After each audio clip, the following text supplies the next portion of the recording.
The Honourable Leader of the Official Opposition. Thank you, Mr. Speaker. I often stand in this House and speak about what a warm and welcoming province we live in.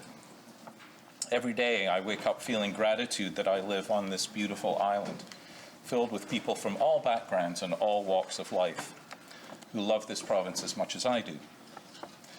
When I walk into this legislature, I'm aware of the immense privilege that I carry as one of 27 residents who get to represent our province and the people who live here. But I'm also aware of the immense privilege that I carry every day as a white man, and the benefits and opportunities that I have been awarded simply because of that fact.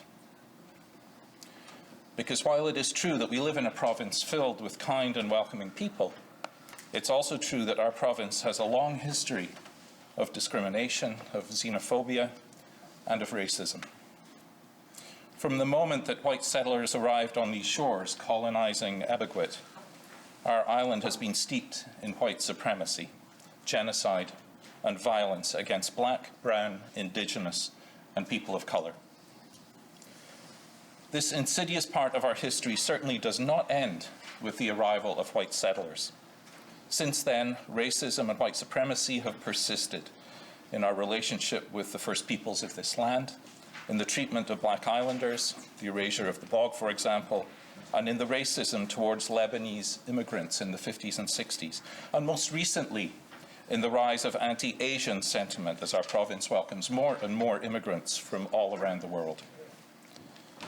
This is, sadly, part of who we are, an undeniable, shameful, and difficult part of who we are. But it doesn't have to be who we can become. It does not have to define the island that we can build together.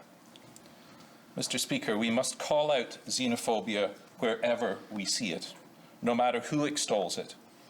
A realistic telling of our island history where we acknowledge the painful along with the joyful, and where we de-center white men who have always been the storytellers of our past, will set us on the course for a better future. Aside from the Mi'kmaq people, we are all immigrants to this island, whether we came here 6 generations ago or 6 days ago. If we want to live up to the claims that we love and wish to protect this island, that means including and protecting everybody who calls this place home. A truly rich island means welcoming a diversity of voices and experiences, where our culture is reflective and inclusive of all of its people. Our island culture has always been a living, dynamic, and ever-changing entity, and that's precisely what makes it such a special place to live.